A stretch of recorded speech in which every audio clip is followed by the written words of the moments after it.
First of all కొత్త భయం start అయింది. చిరంజీవి గారితో ఈ మధ్య బాగా ఎక్కువ కలుస్తున్నాను.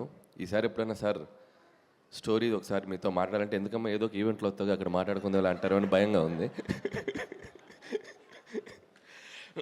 So once again feeling very happy. ఆయన ఎన్నిసార్లు కలిసినా అదే ఎనర్జీ. అండ్ బ్రహ్మానందం ఈ సినిమా గురించి మాట్లాడే ముందు I would like to talk about producer Rahul Yadav గారు. సో ఆయన నేను ఒకటి రెండు సందర్భాలు ఇంతకుముందు కలిశాను. సో జనరల్గా వరుస సక్సెస్లు డైరెక్టర్కో హీరోకో వస్తే అందరూ హ్యాపీగా ఫీల్ అవుతున్నారు. బట్ ఆయన తీసిన 3 సినిమాలు 3 బ్లాక్ బస్టర్స్. సో మల్లిరావ కానీ, వివేక్ ఆత్రేయ కానీ, అండ్ మసూదా కానీ. సో మంచి టేస్ట్ ఉన్న ప్రొడ్యూసరు. సో నిర్మాతలు అలా వరుస హిట్లు ఇస్తూ వెళ్తుంటే అది చాలా చాలా బాగుంటుంది. వాళ్ళు ఇంకా మంచి మంచి సినిమాలు తీస్తూ ఉంటారు. సో ఈ సినిమా కూడా ఆయన టేస్ట్కి తగ్గట్టే ఉంటుందని నేను నమ్ముతున్నాను. And first of all and I wish all the best Rahul గారు అండ్ టీమ్, అలాగే ఈ సినిమాకి పనిచేసిన మిగతా కాస్ట్ అండ్ క్రూ అందరికీ.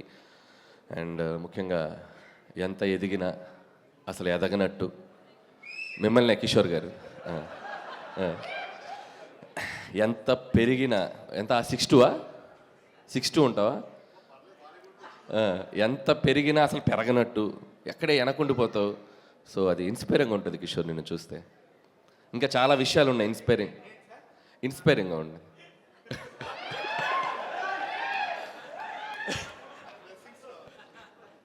Bless you. ఇంకా వేరే ఇన్స్పిరేషన్స్ మన తర్వాత మాట్లాడుకుందాం. సో అలాగే రఘుబాబు గారు అండ్ రాజీవ్ గారు, హూ ఎవర్, బెన్నీ మన సుధాకర్ గారు అబ్బాయి, ఈ సినిమాలో పనిచేసిన అందరికీ, అలాగే యాక్ట్రెస్ ప్రియా, ఐశ్వర్య అండ్ దివిజ, వాళ్ళందరికీ కూడా నా బెస్ట్ విషెస్ చెప్తున్నాను. అండ్ సినిమాకి పనిచేసిన మ్యూజిక్ డైరెక్టర్, కెమెరామెన్ అండ్ ముఖ్యంగా director Nikhil, first picture, debut picture. So తనకు కూడా ఒక డైరెక్టర్గా ఇండస్ట్రీలో మంచి పేరు రావాలి, బాగా నిలబడాలని కోరుకుంటున్నాను. అండ్ ఈ cinema hero Raja Gautam. And ఇంకో హీరో కాదుగా మీరు? కాదు కదా, మీ గురించి మాట్లాడదు. సో రాజా గౌతమ్ గురించి చెప్పాలి. అండ్ బ్రహ్మానందం గారు లాంటి ఒక లెజెండరీ యాక్టర్ కొడుకు అయినా కూడా తను ప్రూవ్ చేసుకోవడానికి సినిమా టు సినిమా చాలా కష్టపడుతూ హార్డ్ వర్క్ చేస్తూ ఇంత దూరం వచ్చాడు. అండ్ ఈ cinema Gautam, I wish you all the best. ఖచ్చితంగా ఒక పెద్ద హిట్ కొట్టాలని మనస్ఫూర్తిగా కోరుకుంటున్నాను. అండ్ నాకు సీతారామ శాస్త్రి గారు బ్రహ్మానందం గారికి ఒక పాట రాశారు, గుర్తుందా సార్ మీకు? వారెవా ఏమి ఫేసు అచ్చు హీరోలాగుంది బాసు. ఎలా ఆ పాటలో చరణంలో ఒక లైన్ ఉంటుంది, చిరంజీవి అయినా పుడుతూనే మెగాస్టార్ అయిపోలేదయ్యా, తెగించే సత్తా చూపందే సడన్గా స్వర్గం రాదయ్యా. సో ఆ ఇన్స్పిరేషన్ అనేది నిజంగా రాజా గౌతంలో నాకు బాగా కనపడింది. సో డెఫినెట్గా ఈ సినిమా నిన్ను హీరోగా నిలబెట్టే సినిమా అవ్వాలి. అలాగే పొద్దున్న లెగిస్తే మనల్ని కొన్ని దశాబ్దాలుగా మనల్ని నవ్విస్తూ మనస్ఫూర్తిగా మనకు ఆనందిస్తున్న బ్రహ్మానందం గారు కొడుకు సినిమా సక్సెస్తో ఆయన మనస్ఫూర్తిగా ఆనందంగా ఉండాలని కోరుకుంటున్నాను నేను. అలాగే ఇందాక బ్రహ్మానందం గారిది ఒక మ్యాషప్ వీడియో చూసా, ఒక ఎంట్రీ ఇచ్చారు ఇలా జక్. అది చూసాక ఒకటి అనిపించింది, వెంటనే నెక్స్ట్ బాస్ సినిమాలో ఒక చిన్నగా అలా ఎలా వస్తారు ఎంట్రీ. సో మిమ్మల్ని కొన్ని ప్రశ్నలు అడగాలనుంది, కొన్ని క్వశ్చన్స్ అడగాలనుంది. డైరెక్ట్గా మైక్ తీసుకో. డైరెక్ట్గా కాలేజ్ నుంచి వచ్చారా పొద్దున? యా. షర్ట్ ఏం చదువుతున్నారు సార్? ఏం చదువుతున్నారు? Third year BCom. BCom third year. Okay. అంటే 5 years చదువుదామని అనుకున్నాను. ఓకే. ఇప్పుడు థర్డ్ ఇయర్లో. సో ఇంత యంగ్ ఏజ్లో తాత క్యారెక్టరు తప్పలేదా?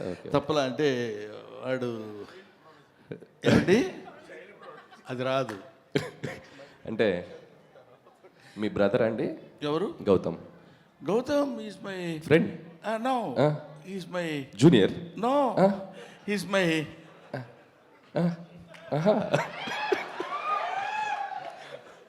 He's my bro.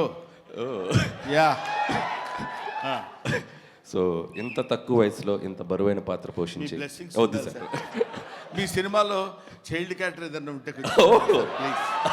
ఎందుకంటే మొన్న చైల్డ్ క్యారెక్టర్ ఒకటి ఇచ్చేసి ఇరక్కొట్టి పెట్టారు కదా బుల్లిరాజు, అలాంటి child. Okay. Okay. So so Brahmanandam గారు నిజంగా గిన్నీస్ బుక్ కాదు, బ్రహ్మి బుక్ అని ఒకటి రాయాలి. ఎందుకంటే మీరు ఇచ్చిన రియాక్షన్స్, మీరు ఇచ్చిన ఎక్స్ప్రెషన్స్, మీరు సినిమాల్లో ఈ మధ్య కొద్దిగా తక్కువగా కనిపిస్తున్న మంచి మంచి పాత్రలు ఎంచుకుంటూ రంగమార్తాండ ఇలాంటి మంచి మంచి పాత్రలు ఎంచుకుంటున్న ప్రతి వారి లైఫ్లో పొద్దున్న లెగిస్తే మీ ఫేస్ చూడకుండా, మీ రియాక్షన్ చూడకుండా ఆ రోజు ముందుకెళ్ళదు. సో కాబట్టి బ్రహ్మి బుక్ అని ఒకటి ప్రచురించి దాంట్లో మీ ఎక్స్ప్రెషన్ నెక్స్ట్ జనరేషన్కి ఇవ్వాలని నేను కోరుకుంటున్నాను. Thank you sir, thank you very so and ఈ సినిమా డెఫినెట్గా పెద్ద హిట్ అయ్యి బ్రహ్మానందం గారికి ఇంకా మనస్ఫూర్తిగా ఆయన ఇంకా బాగా హ్యాపీగా ఉండాలని మరొకసారి కోరుకుంటూ, సో టీం అందరికీ నా బెస్ట్ విషెస్ చెప్తున్నాను and wish you all the best. Thank you.